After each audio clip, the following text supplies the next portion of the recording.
My lord, I'll tell you that self-bill is urged, which in the 7th year of the last king's reign was like, and had indeed against us passed, but that the scrambling and unquiet time did push it out of farther question. But how, my lord, shall we resist it now? It must be thought on. If it pass against us, we lose the better half of our possession. For all the temporal lands which men devout by testament have given to the church would they strip from us, being valued thus as much as would maintain to the king's honor full 15 earls, and 1,500 knights, 6,200 good esquires, and to relief of Lazar's and weak age, of indignant and faint souls past corporal toil. 100 almshouses right well supplied, and to the coffers of the king beside 1,000 pounds by the year. Thus runs the bill. This will drink deep. 'Twould drink the cup and all. With one prevention. The king is full of grace and fair regard, And a true love of the Holy Church. Viraya, viraya.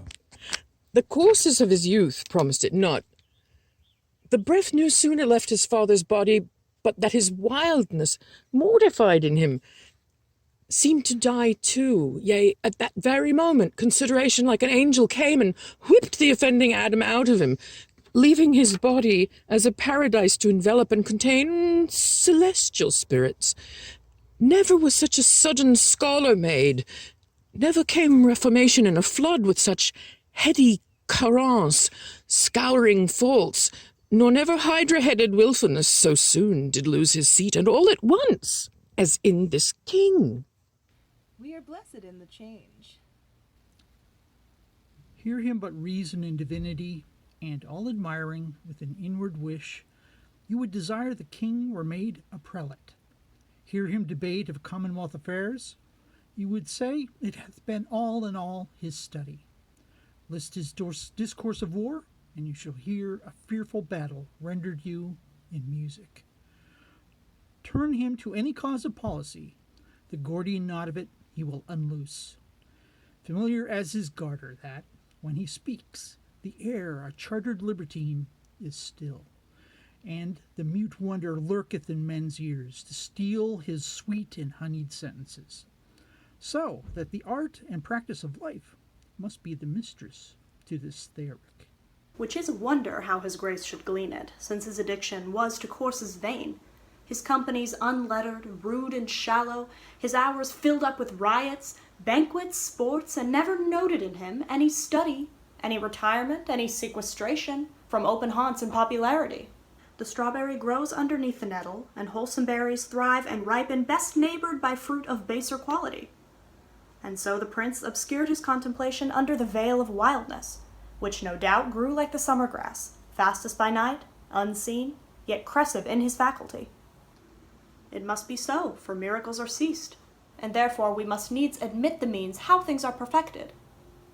But, my good lord, how now for mitigation of this bill, urged by the commons? Doth his majesty incline it, or no? He seems indifferent, or rather swaying more upon our part than cherishing the exhibitors against us. For I have made an offer to his majesty upon our spiritual convocation, and in regard of causes now at hand, which I have opened to his grace at large, as touching France, to give a greater sum than ever at one time the clergy yet did to his predecessors part withal. How did this offer seem received, my lord? With good acceptance of his majesty, save that there was not time enough to hear, as I perceived his grace would fain have done, the severals and unhidden passages of his true titles to some certain dukedoms, and generally to the crown and seat of France, derived from Edward, his great-grandfather. What was the impediment that broke this off? The French ambassador upon that instant craved audience, and the hour, I think, is come to give him hearing. Is it 4 o'clock? It is. Then go we in, to know his embassy, which I could with a ready guess declare before the Frenchmen speak a word of it. I'll wait upon you, and I long to hear it.